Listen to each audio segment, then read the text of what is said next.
Hello bachcho, let's read this question. The question says a string under tension tau I oscillates in third harmonic at frequency f3.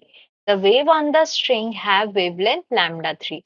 If the tension is increased to Tf equals to 8 tau I, this is final torque and this is final tension and this is initial tension.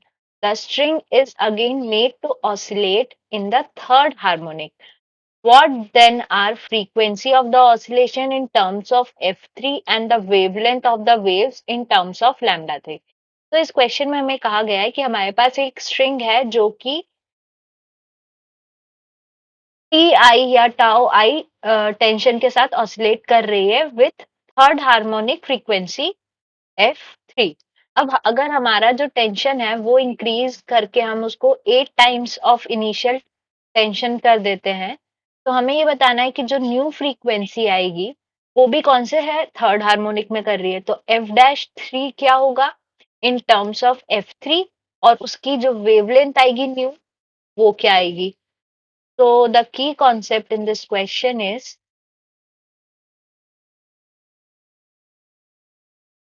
The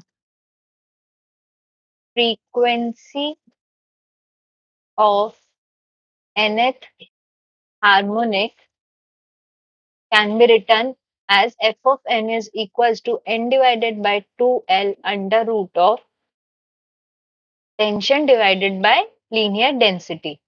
तो इसको अगर हम put करते हैं तो F of three क्या आ जाएगा हमारा, T two L under root of T I divided by mu. अब क्वेश्चन में क्या बोला है, when final tension is 8 times of T I और हमारी फ्रीक्वेंसी क्या है, थर्ड हार्मोनिक में ही है, तो इसको हम एफ थ्री डैश से डिनोट करेंगे। This will be equals to 3/2 L under root of T F divided by mu, और हमारा टी एफ क्या है, 8 टाइम्स ऑफ टी आई, तो ये हो जाएगा हमारा, इसको हम कैसे लिख सकते हैं, अंडर रूट ऑफ 8 f3। तो हमारा जो न्यू फ्रीक्वेंसी है वो क्या आ गई, under root 8 times of f3। ये हो गया पार्ट ए। अब हमें बोला गया है वेवलेंथ क्या होगी, तो we know that wavelength is equals to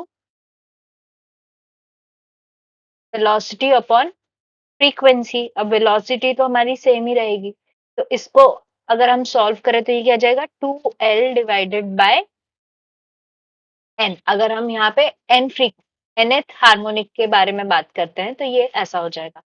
तो हमारी लैम्डा थ्री क्या है, lambda three is equals to 2l divided by three. और अगर हम इसको नए वाले केस में लें सो एफ थ्री डैश ये भी क्या हो जाएगा, 2l डिवाइडेड बाय n, यानी और n क्या आ जाएगा हेयर, n इज थ्री। ये हो जाएगा हमारा 2l divided by three which is equals to lambda three. तो हमारा जो वेवलेंथ है वो चेंज नहीं होगा, it will be same. So this is the answer for part. I hope you understood the question well. Best of luck.